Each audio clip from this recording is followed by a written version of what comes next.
Good morning. आज हम करेंगे गॉस डाइवर्जेंस थ्योरम।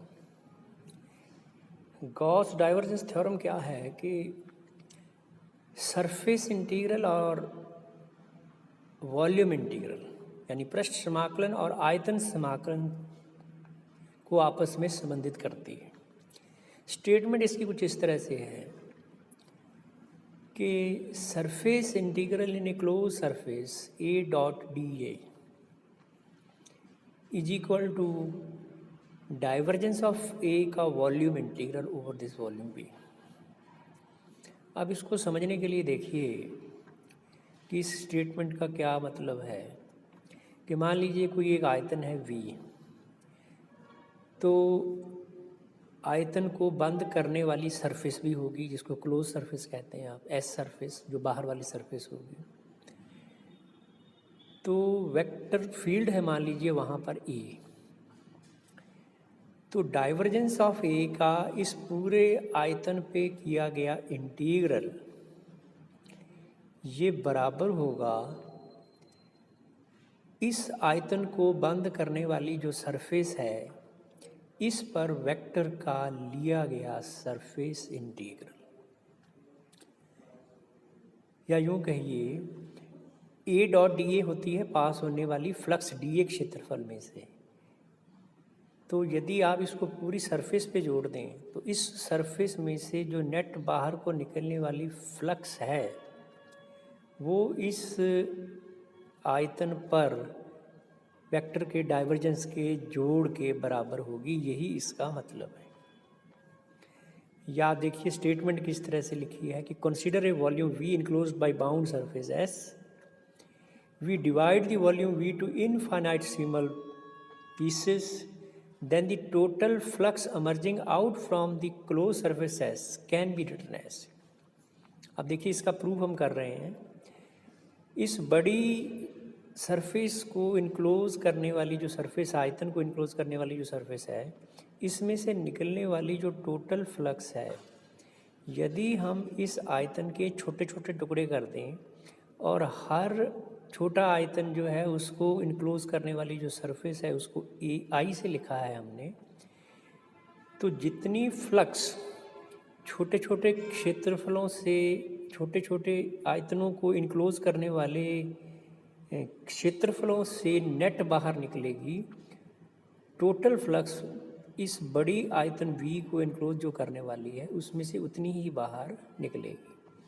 सो समेशन ओवर आई का मतलब है जितने भी छोटे छोटे आयतन हैं उन सभी आयतनों को बंद करने वाली सरफेस पर लिया गया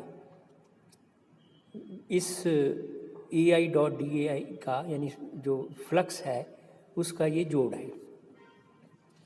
इसको आप मार्क कीजिए 1। अब देखिए कि डाइवर्जेंस ऑफ ए आई की जो डेफिनेशन है वो यही है कि 1/dvi limit dvi tends to 0, बहुत छोटा है, surface integral of A I dot D A I. यदि हम यहाँ पे यूज़ करें तो देखिए 1 के राइट साइड में आप लिख सकते हैं ए आई डॉट डी ए आई की जगह पे divergence of A D V I. तो ये हो गया A dot D A is equal to summation over I divergence of A I D V है। और समेशन यदि आयतन 0 की तरफ जा रहा है तो समेशन को आप लिख सकते हैं इंटीग्रल। तो इंटीग्रल जो है वो इस तरह से लिखा जा सकता है। सो यही है ये थ्योरम कि surface integral S A dot D A, surface कैसी है, क्लोज सरफेस है, इज इक्वल टू होता है divergence of A D V. ये हुई गॉस डाइवर्जेंस थ्योरम। अब देखिए कि इस थ्योरम को समझने के लिए एक न्यूमेरिकल जो है वो हम करते हैं यहाँ पर। उस न्यूमेरिकल से आपको ये सारी बात और अच्छे तरीके से क्लियर हो जाएगी कि मान लीजिए ए कोई वेक्टर है is equal to y square i plus 2xy plus z square j cap plus 2yz k cap. ये बेसिकली वेक्टर फील्ड है। इसमें स्थित y इज इक्वल टू 0 से y is equal to 1, z is equal to 0 से z is equal to 1, x is equal to 0 से x is equal to 1 पृष्ठों द्वारा जो बाउंड क्यूब है, परिबद्ध घन है, उसके लिए गॉस डाइवर्जेंस थ्योरम जो है वो प्रूव कीजिए, ये सवाल है। तो सबसे पहले आप यहाँ पर डाइवर्जेंस ऑफ ए की वैल्यू हम यहाँ पे प्रूव करेंगे, दोनों साइड बराबर हैं। तो डाइवर्जेंस ऑफ ए आई का मान निकालिए, I del by del X plus J del by del Y plus K del by del Z dot with vector. अब I dot I one, J dot J one और K dot K one, और दूसरी बार del by del X का derivative survive जब आप करोगे तो वाई स्क्वायर पे लगेगा तो ये 0 देगा। दूसरा डेल बाई डेल वाई जब दूसरी टर्म पे लगेगा तो 2x देगा, और इसी तरह से जब 2yz जो टर्म है वो आपको 2y देगी with del by del z के डेरिवेटिव जब आप करेंगे। सो डाइवर्जेंस ऑफ ए आ गया 2x plus 2y, dx dy dz ये आयतन है छोटा, लिमिट x भी 0 से 1, y भी 0 से 1, z भी 0 से 1, 2x प्लस 2y। तो यहाँ पे आपको तीनों डेरिवेटिव करने पड़ेंगे। z के साथ पहले करें तो z आएगा, लेकिन लोअर लिमिट 0 है, ऊपर लिमिट 1, तो ये वही आ जाएगा 2x plus 2y dx dz। फिर आप y के साथ करिए तो 2xy plus Y square by 2 आएगा, 2 से 2 कैंसिल, 0 से 1।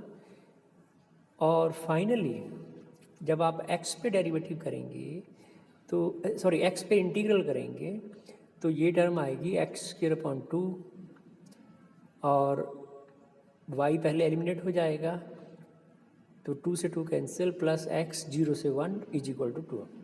यहाँ पे थोड़ा ध्यान रखिए कि जब तीनों इंटीग्रल करोगे पहले z के साथ करेंगे और उसकी लिमिट रखेंगे, फिर y के साथ करेंगे उसकी लिमिट रखेंगे, x के साथ करेंगे और उसकी लिमिट रखेंगे।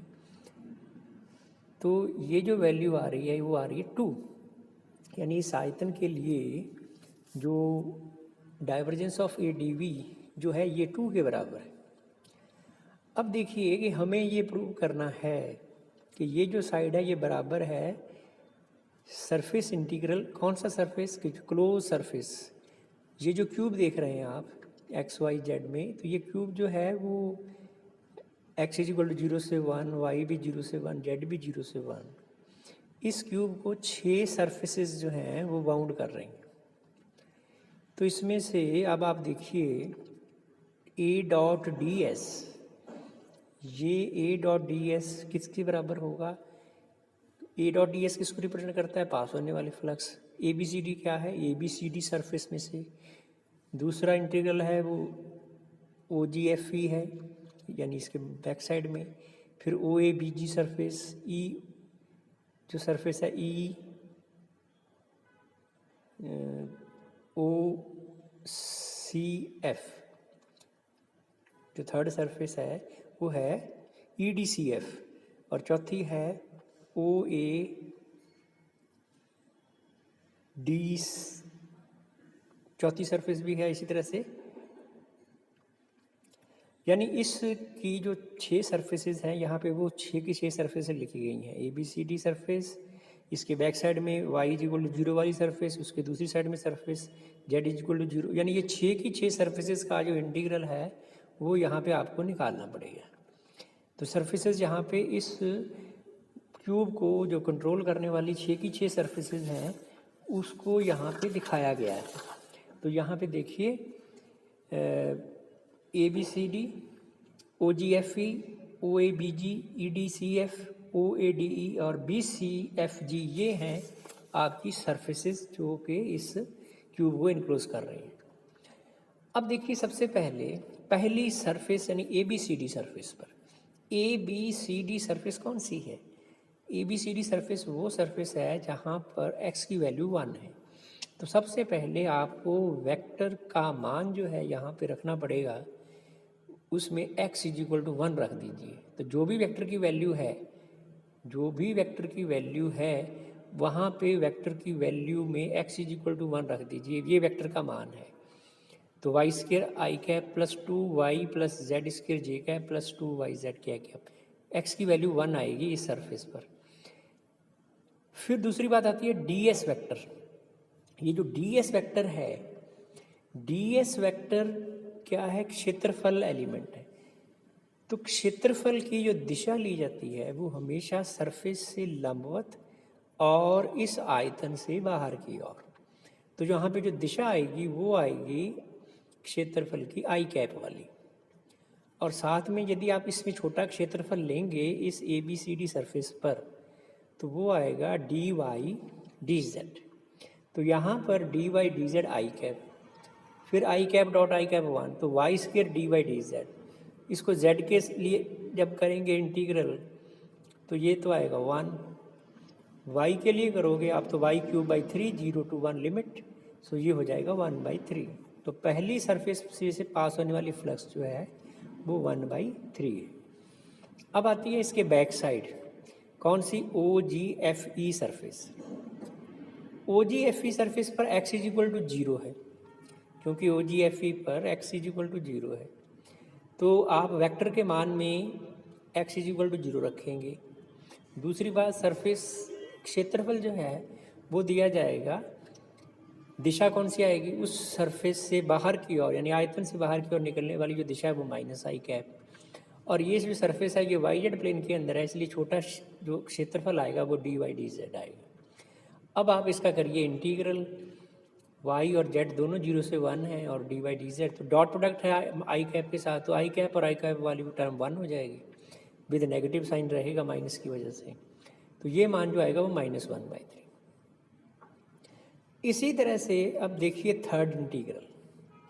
थर्ड इंटीग्रल है ओ A B ji. O A B जी जो सरफेस है, ओ ए बी जी जो सरफेस है ये है एक्चुअली z = 0। तो सबसे पहले तो इस सरफेस पर z = 0 रखिए। तो उस वेक्टर का मान जब z = 0 रखा जाएगा तो वो हो गया y² i cap + 2xy j cap dot. दिशा कौन सी आएगी ओ ए बी जी के लिए? ये आएगी जी -z वाली। और किस प्लेन पर है आपका सरफेस? वो है जी xy प्लेन पे। सो क्षेत्रफल एलिमेंट लिखा जाएगा, क्षेत्रफल एलिमेंट लिखा जाएगा -k कैप dx dy। और इसकी वैल्यू आप देख सकते हैं कि k कैप क्योंकि है ही नहीं, डॉट प्रोडक्ट करोगे तो ये 0 देगा। ऐसे ही देखिए ई डी सी एफ, ये फ्रंट सरफेस है, z = यहाँ पे 1 है, तो वेक्टर में z = 1 रखा जाएगा। क्षेत्रफल की दिशा जो है वो +k कैप वाली आएगी, और क्षेत्रफल एलिमेंट जो आएगा, छोटा क्षेत्रफल जो आएगा वो dx dy आएगा। तो जब आप इसको सॉल्व करोगे तो इसकी वैल्यू आएगी +1। इसी तरह से जो दूसरी दो सरफेसेस बचती हैं वहाँ पर भी वेक्टर का मान लिखिए, और उस क्षेत्रफल पर जो क्षेत्रफल की दिशा है वो दीजिए, वो आयतन से बाहर की ओर होनी चाहिए। और वहाँ पे जो क्षेत्रफल अल्पांश है वो जैसा भी प्लेन है, यदि एक्स जेड प्लेन है तो आप dx dz लिखेंगे। तो वो लिख करके आप वहाँ पे इंटीग्रल को सॉल्व कीजिए, तो ये आएगा -1/3। और जो लास्ट है उस सरफेस पे जो आता है वो 4/3। अब यदि आप ए dot D S integral over ए क्लोज सरफेस = यदि सभी का सम करेंगे तो 1/3 -1/3 + 0 -1/3 + 1 + 4/3, इन सभी का सम जो है वो 2 आता है। और यही गॉस डाइवर्जेंस थ्योरम कहती है। गॉस डाइवर्जेंस थ्योरम क्या कहती है कि इस आयतन पर वेक्टर जो फील्ड है उसका डाइवर्जेंस का जो आयतन इंटीग्रल है वो इसकी जो 6 सर्फेसेज हैं उस सर्फेसेस में से टोटल जो फ्लक्स बाहर को नेट जा रही है वो मान उसके बराबर ही होगा। यही गॉस डाइवर्जेंस थ्योरम है, तो वो आप यहाँ से भी समझ सकते हैं।